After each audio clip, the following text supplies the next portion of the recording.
He said I was temporary, and somehow, that hurt more than anything permanent ever could. I didn't cry. I didn't move. I just stood there behind the half-open door, my fingers still wrapped around the cold brass handle, listening as the words settled into my bones like something irreversible. "She's just a temporary wife," Sebastian Wolf said, his voice calm, measured, like he was discussing a business contract instead of a person. Me. My heartbeat didn't spike the way I expected it to. It slowed. Each thump heavier than the last, like my body was processing something my mind hadn't caught up to yet. The men in the room laughed quietly, low voices blending with the soft clink of whiskey glasses and the distant hum of the city below. 30 floors up, Manhattan looked like a grid of glowing promises. Up here, everything felt controlled. Calculated. I should have walked away. I should have let the door close silently and pretended I never heard it. But I stayed. Because a part of me needed to know if there was more. There wasn't. "It's temporary," he repeated, softer this time, like a reassurance. Not to me. To himself. That was the moment something inside me shifted. Not shattered. Not broken. Just rearranged. Like furniture being moved in a room you used to recognize. 3 months ago, I was standing in a hospital hallway that smelled like antiseptic and bad news, signing a form I barely understood while my brother lay unconscious behind a glass wall. 3 months ago, I didn't know Sebastian Wolf existed. I didn't know men like him made decisions that rewrote other people's lives in a single sentence. "You don't have options," his lawyer had told me back then, sliding the contract across a polished table that reflected my shaking hands. "But you do have a solution. Marriage. 1 year. No emotional entanglements. No interference in his business. No leaving without permission. In exchange, every medical bill paid. Every debt erased." I remembered how the pen felt in my hand that day. Too heavy. Like it knew the weight of what I was about to agree to. I told myself it was temporary. That I could survive anything for 12 months. I told myself it wasn't real. That none of it would touch who I was. I was wrong. Because standing here now, listening to him reduce me to a timeline, I realized something dangerous. It wasn't the contract that changed me. It was him. The way he looked at me when he thought I wasn't paying attention. The way his voice softened, just slightly, when he said my name. The way he made this gilded cage feel, almost safe. I swallowed, finally loosening my grip on the door. My reflection stared back at me from the glass panel across the hallway. Olivia Hayes. Temporary wife. I straightened my shoulders. Adjusted the sleeve of the dress he chose for me. And for the first time since I signed that contract, I understood the rules clearly. This was never meant to be permanent. And neither was the version of me that walked into his world. I pushed the door open, slow and deliberate, my heels quiet against the marble floor. The conversation stopped. Sebastian turned. And for a split second, just one, something unreadable flickered across his face when he saw me standing there. Good. Let him wonder how long I'd been listening. Let him feel the shift. Because I wasn't the same woman he thought he could define with a single sentence anymore. And this time, I wasn't the one without control. I met his eyes and did not look away, not this time, not after what I heard, and the silence that followed felt heavier than anything he had ever said to me before, like the entire room was waiting to see which version of me would speak first, the obedient one he signed into existence or the one he never planned for, the one standing here now with nothing left to lose. "Olivia," he said, my name low and controlled, like he could still shape the moment if he said it right, like he could press everything back into place with tone alone, but I had already stepped past that version of myself somewhere between the door and the sound of his voice, and I could feel it in the way my spine stayed straight, in the way my hands did not tremble, in the way my breath came slow and even instead of breaking under pressure. "How long have you been standing there?" one of the men asked, his voice careful, watching Sebastian more than me. And I almost smiled because even now, I was still secondary in their world, still something to be measured by how he reacted, not by who I was. "Long enough," I answered, my voice softer than I expected but steady, and that seemed to unsettle them more than if I had raised it, because calm meant control, and control was not something they had assigned to me. Sebastian set his glass down with a quiet click against the table. The sound sharpened the silence, and took one step closer, not threatening, not aggressive, just deliberate, like everything he did, like every move had already been calculated 3 steps ahead. You should not be listening to conversations that do not concern you, he said, and there it was, the line he chose, not denial, not apology, just redirection, like this was still a structure he could manage. I let out a slow breath and tilted my head slightly, studying him the way he had studied me for weeks, maybe months, the way he thought I never noticed. You are right, I said, and for a second something flickered in his eyes, something almost like relief, like he thought I would fall back into place, but then I continued, it does not concern me if I am only temporary, and that word landed differently now, heavier, deliberate, mine to use, not his. No one spoke, not even the men behind him, because the shift was there now, undeniable, not loud, not dramatic, just precise, like a line drawn where there had never been one before. I turned slightly, glancing around the room, taking in the polished wood, the skyline stretching out beyond the glass, the quiet power built into every detail, and for the first time, it did not feel overwhelming. It felt like a stage I understood. You made the terms very clear, I added, my voice even, no emotional entanglements, no interference, no expectations beyond the contract. I looked back at him, holding his gaze. I intend to follow those terms exactly, and that was when it happened. Subtle but real, the smallest tightening in his jaw, the brief pause before he responded, the first sign that something had slipped outside his control. Olivia, he said again, quieter this time, like he was recalibrating. Like he was trying to find the version of me that matched his expectations, but I had already stepped out of that role. Do not, I interrupted gently, not raising my voice, not breaking the calm, do not explain it, because I did not want his version of the truth. I had already heard enough. I took a step back, creating space, not as retreat but as choice, and that difference mattered more than anything else in that room. You are right about one thing, I said, my fingers brushing lightly against the edge of the door as I turned. This was never meant to last. I paused just long enough to let the words settle, to let him feel them the way I had felt his, quiet and final, so I will make sure I do not forget that again. And then I walked out, not quickly, not dramatically, just steady, measured, every step echoing softly against the marble floor, and for the first time since I signed that contract, I did not feel like I was leaving something behind. I felt like I was finally taking something back.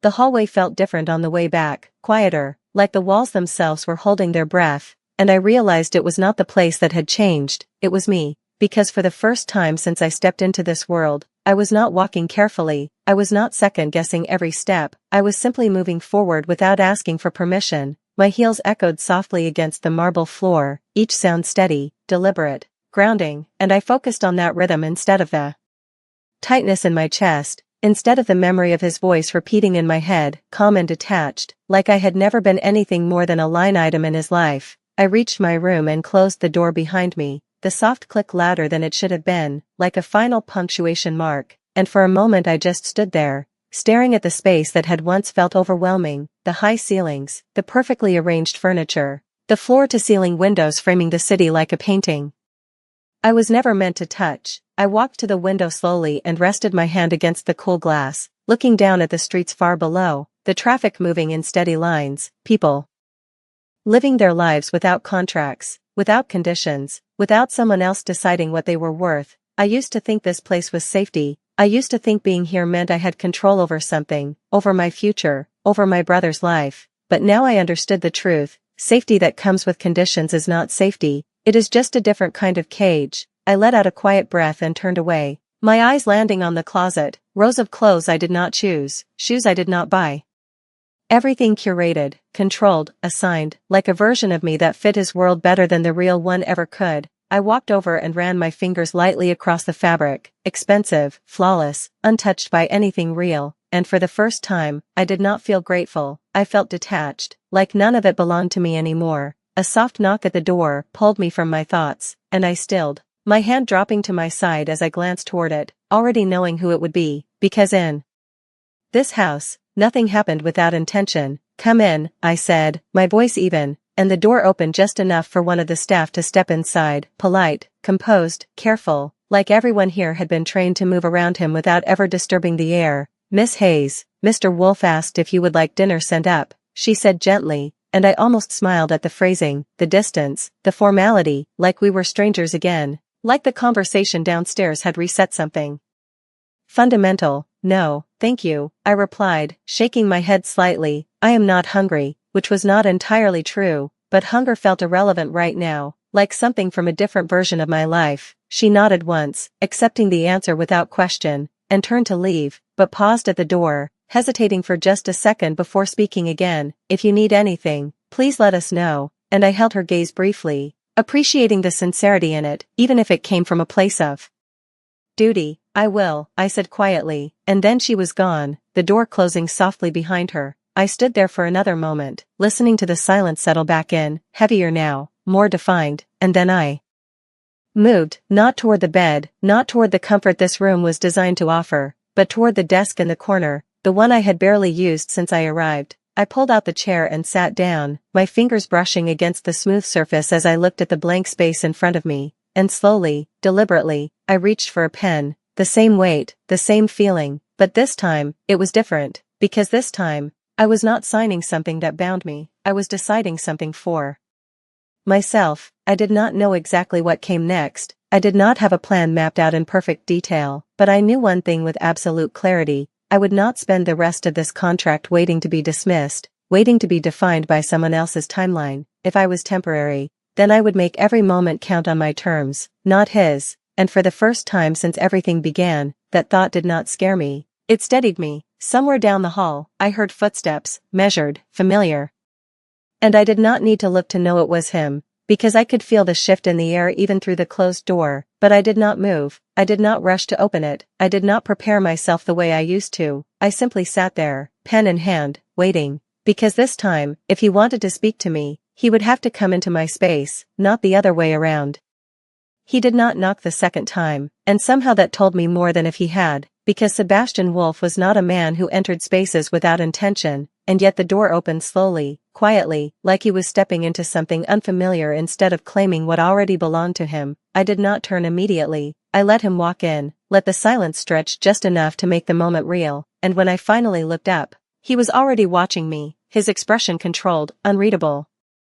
But there was something different in the way his eyes held mine now. Something sharper, more aware, like he was seeing me for the first time without assumptions. "You refused dinner," he said, his voice low, steady, as if we were discussing something ordinary, something that had not shifted between us an hour ago. I set the pen down gently, aligning it with the edge of the desk before answering. Small movements, deliberate, grounding. "I was not hungry," I replied, and the simplicity of it seemed to land harder than anything else, because it left no space for interpretation. No room for him to redirect. He took another step into the room, slow, measured, stopping just short of the desk, not closing the distance the way he used to, and that hesitation did not go unnoticed. "You heard what I said," he stated, not a question, and I almost admired the way he approached it, direct, controlled, still trying to maintain structure. I nodded once, meeting his gaze without flinching. "Yes, and nothing more," because I was done filling silence for him. Done softening the edges of his words with my own. Something in his posture shifted, subtle, but real, like he had expected resistance, maybe even emotion, but not this calm,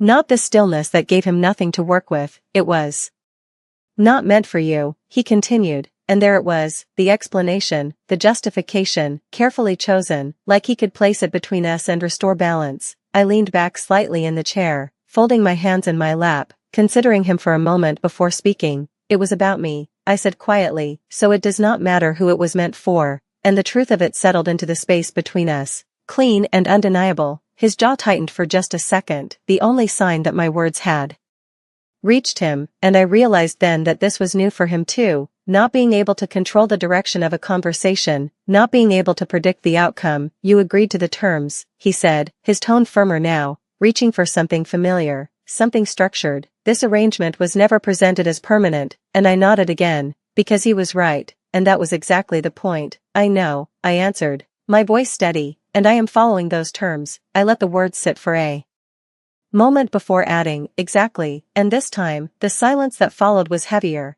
because he understood what I meant, understood that I was no longer operating in the space between the lines. I was holding him to them. He exhaled slowly, running a hand through his hair in a rare, almost human gesture that broke the perfect composure he usually wore, and for a brief second, I saw something else there, something less controlled, less certain. "Olivia," he said again, softer now, like he was trying to reach something he could not quite define, and that was the moment I stood, not abruptly, not dramatically, just enough to shift the dynamic, to bring us eye level without stepping closer. "Do not," I said gently, echoing my earlier words, but this time there was no edge to them, just clarity. "Do not try to change what you meant," because I did not need him to rewrite it, I needed him to sit with it, the same way I had. We stood there for a moment, the city lights casting reflections across the glass behind him, outlining his figure in something almost unreal, powerful, untouchable, and yet, for the first time, not entirely in control.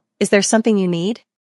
I asked finally, the question polite, neutral, exactly the way someone would address a business partner, and I saw it then, clear as anything, the way it landed, the way it unsettled him more than anger ever could, because distance was not something he was used to receiving. He held my gaze for a long second, searching for something that was no longer there, and then he gave a slight nod, controlled once more. "No," he said, his voice quieter than before, "there is not," and without another word, he turned and walked toward the door, his steps measured, composed, but the air he left behind felt different, like something had shifted just out of place. The door closed softly behind him, and I remained standing there, my reflection faint in the window, my posture unchanged, my breathing steady, and I realized that this was the moment everything truly began to change, not when I signed the contract, not when I entered his world, but now, when I stopped waiting for him to define my place in it.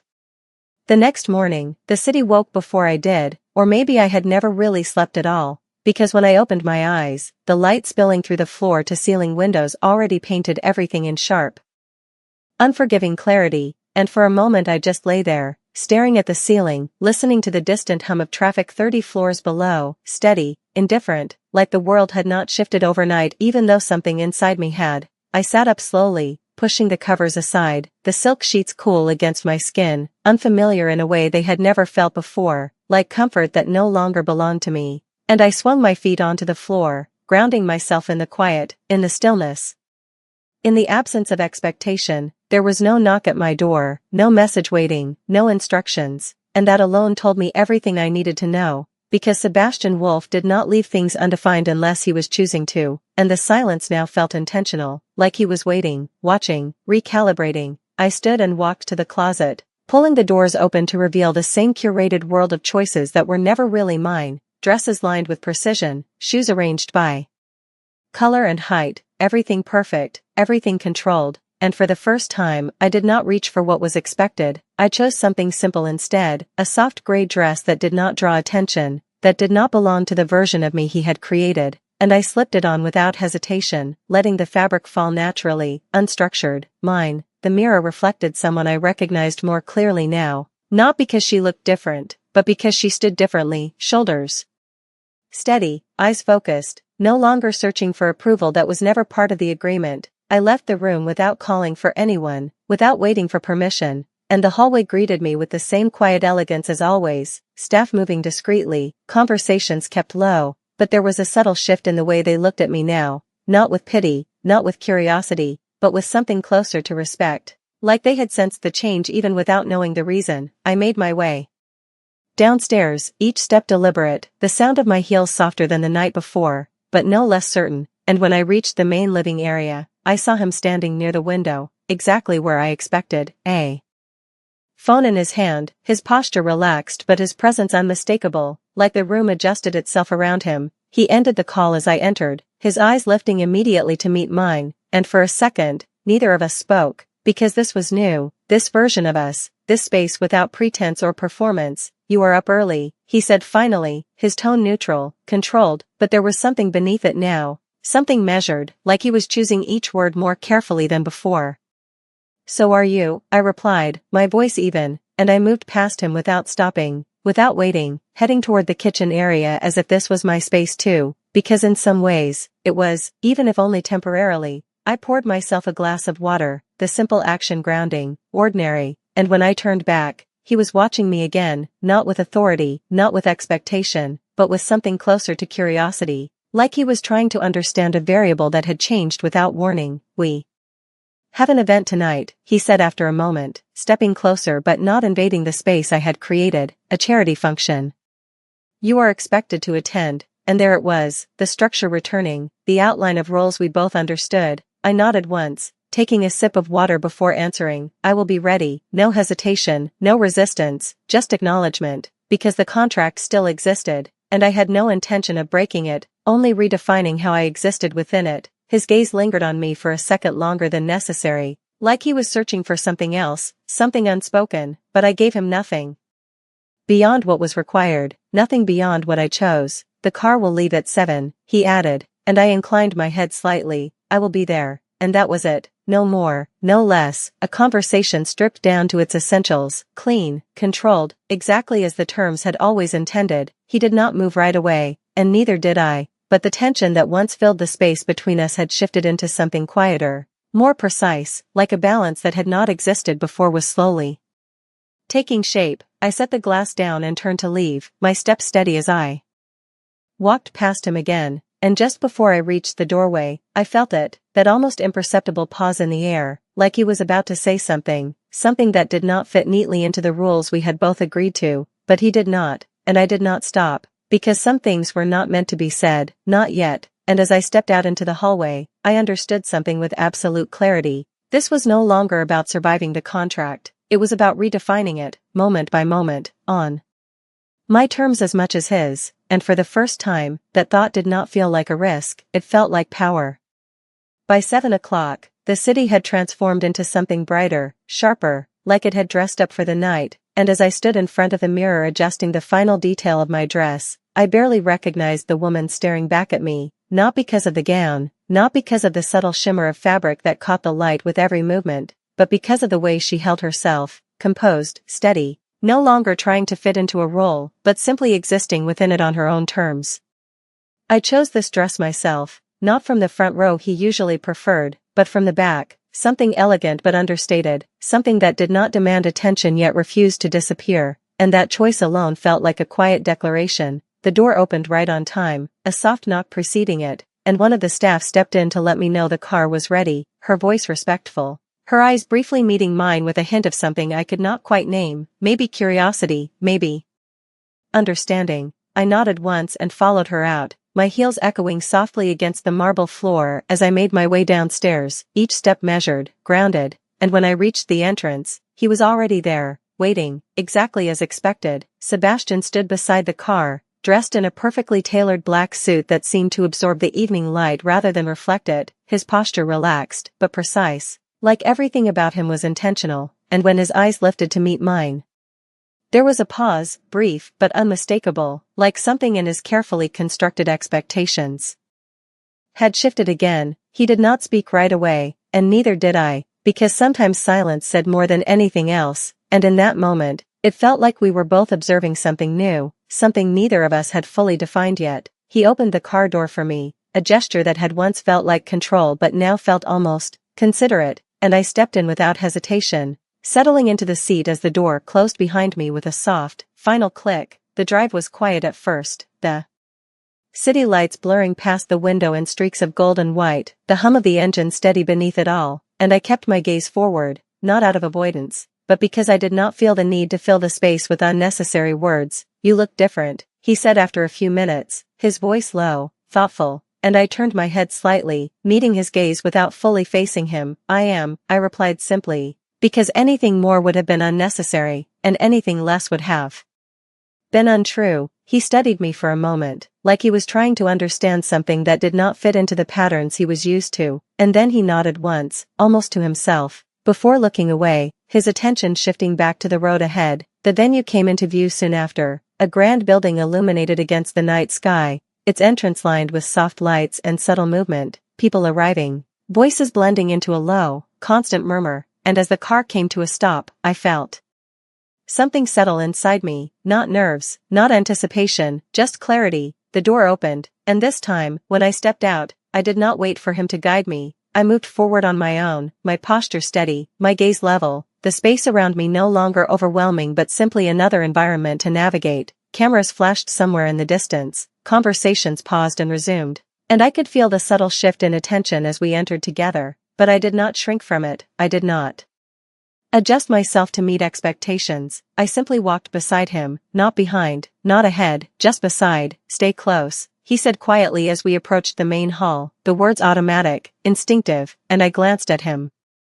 briefly before answering, I will, but the meaning was different now, no longer obedience, just acknowledgement. Inside, the room opened up into a sea of polished surfaces and carefully curated elegance, conversations layered over soft music, everything precise, controlled, and for a moment, I saw it clearly. This was his world, built on structure, on perception, on control, and yet, as I stood there beside him, I realized something unexpected. I did not feel like I was stepping into his world anymore. I felt like I was bringing my own into it, piece by piece, choice by choice, and for the first time, that difference felt like something he could not predict, something he could not control, and maybe, just maybe, something he was starting to notice. The room felt alive in a way that had nothing to do with music or conversation, like every glance carried weight and every word was measured before it was spoken, and as we moved deeper into the crowd, I became aware of the subtle shifts around us, the way people turned just slightly when Sebastian passed, the way their voices lowered, their smiles sharpened, their attention recalibrated. I stayed beside him, not because I needed to, but because I chose to, my steps steady, my posture aligned with his without mirroring it, and for the first time, I understood the difference between standing next to power and being defined by it. Introductions came quickly, names and titles flowing together in a polished stream, each person acknowledging him first before turning to me with polite curiosity, and I met every gaze without hesitation, offering just enough to be present without giving anything away, because I had learned something important. Mystery held more value here than explanation.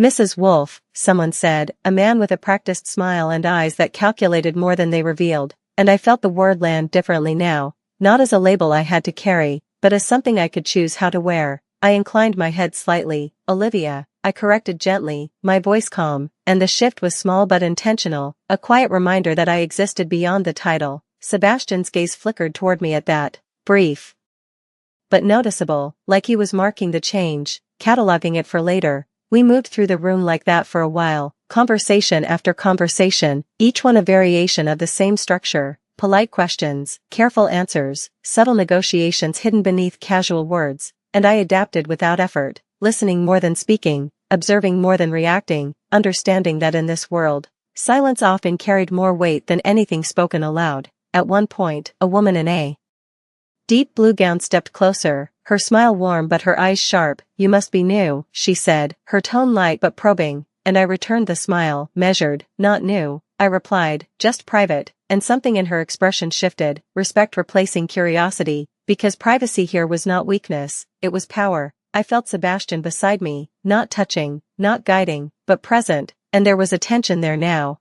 not the old kind that came from imbalance, but something quieter, more complex, like he was watching not just the room, but me within it. You are adapting quickly, he said under his breath as the woman moved away, his voice low enough that only I could hear, and I glanced at him briefly. I am learning, I answered, because that was the truth. I was learning the rules, the patterns, the spaces between them, and more importantly, I was learning how to exist within them without losing myself. His gaze lingered for a second longer than necessary, like he wanted to say something more, but then someone approached, pulling his attention away, and I took that moment to step slightly to the side, creating space, not distance, just enough to remind both of us that I was not tethered to his movements. I moved toward the edge of the room, near a table set with glasses and soft light, and for a moment, I allowed myself to observe without being observed, watching the way conversations flowed, the way alliances formed and shifted in subtle glances and carefully chosen words, and I realized something that settled deep within me. This world was not as impenetrable as it seemed. It was structured, predictable in its own way, and once you understood the patterns, you could move through it without being consumed by it. You should not stand alone, a voice said behind me, and I turned to find one of the men I had seen earlier, his expression polite but his tone carrying a hint of warning, and I held his gaze evenly. I am not alone, I replied, because I was not in the way he meant, not anymore. He seemed to consider that for a moment before nodding slightly and stepping back, leaving me where I stood. and I exhaled quietly, not from relief, but from recognition, because this was the moment, the subtle shift where I was no longer being placed within this world, I was choosing how to stand in it. Across the room, I caught Sebastian's gaze again, and this time, there was no confusion there, no assumption, just awareness, like he was beginning to understand that whatever role he thought I would play, I had already rewritten it. And as the music shifted and the room continued its quiet, controlled rhythm, I realized something with absolute clarity. This was no longer about fitting into his world, it was about reshaping it in ways he could not predict, and for the first time, I saw the possibility of something neither of us had planned for.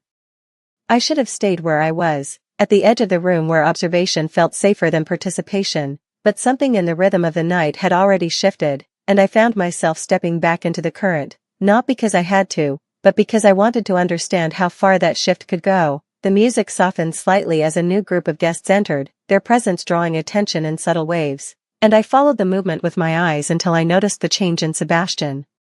Before I noticed the reason, the way his posture adjusted, not tense, not rigid, but sharper, more aware, like something had entered his space that required more than casual attention. I turned just enough to see who had arrived, a man surrounded by quiet confidence, his presence different from the others, less polished, more deliberate, like he did not need the room to acknowledge him to know his place within it. And when his gaze moved across the crowd, it paused briefly on me before continuing on to Sebastian, recognition passing between them without a single word. "Stay here," Sebastian said under his breath as he stepped closer to me, his voice low, controlled, but there was something beneath it now, something that felt less like instruction and more like instinct, and I glanced at him, not questioning, just acknowledging. "I am not going anywhere," I replied, because I was not out of obedience, but because I wanted to see this unfold. He studied me for a second, like he was weighing that answer, then gave a slight nod before turning to meet the man approaching, their interaction immediate, precise, words exchanged quietly but with weight, like every sentence carried more than what was spoken. I stayed where I was, just close enough to observe without intruding, my attention shifting between them and the subtle reactions of the people around us, the way conversations slowed, the way eyes lingered a fraction longer,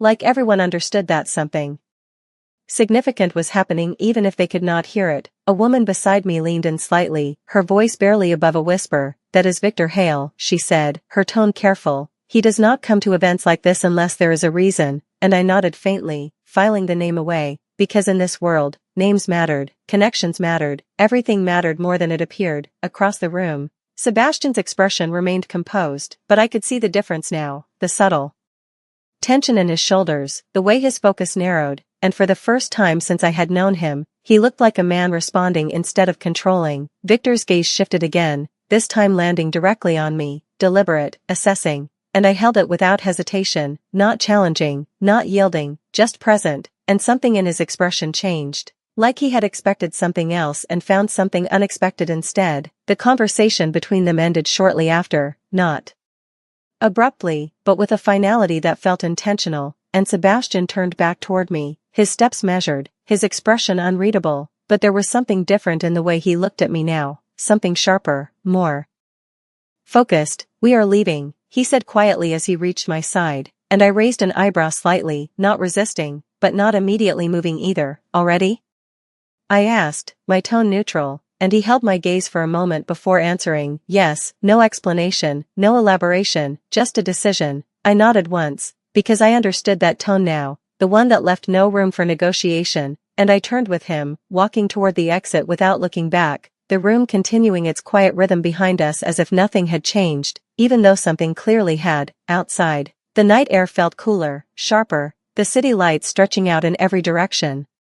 And as the car door closed behind us, sealing us into a quieter space, I glanced at him, studying the line of his jaw, the tension still present, and for a moment, neither of us spoke, because whatever had just happened inside that room was not something that fit easily into words. "You knew him," I said finally, my voice calm, not pressing, just acknowledging, and he looked ahead, his expression thoughtful. "Yes," he replied, and that single word carried more weight than a full explanation ever could. I leaned back slightly, letting the silence settle again, because I had learned something important. Not every answer needed to be given immediately, not every truth needed to be explained, and as the car pulled away from the curb, the city unfolding around us once more, I realized that whatever this world held, whatever connections and tensions existed beneath its polished surface, I was no longer standing outside of it looking in, I was already part of it, and this time I was paying attention. The car moved through the city in silence, the kind that was not empty but full of things waiting to be said, and I watched the reflections of streetlights slide across the window, each one brief, fleeting, like moments that only mattered if you chose to hold on to them, and I realized I was no longer trying to fill the quiet, I was listening to it, understanding it, letting it reveal what words often hid. Sebastian did not look at me at first, his gaze fixed ahead, his posture controlled, but there was something different in the way he held himself now, something less certain, like the balance he was used to had shifted just enough to make him aware of it. Victor does not make appearances without purpose, he said finally, his voice low, measured, and I turned slightly toward him, not interrupting, just allowing the space for him to continue if he chose to, because that was the difference now. I was no longer asking. I was letting him decide what to give. He exhaled quietly, almost imperceptibly, before adding, and he does not take interest in people without reason, and this time, his eyes flickered toward me, brief but deliberate, and I held his gaze, steady, because I understood what he was not saying directly. He noticed me, I said, not as a question, just as a fact, and something in his expression tightened for a fraction of a second before smoothing out again, but it was enough to confirm what I already sensed.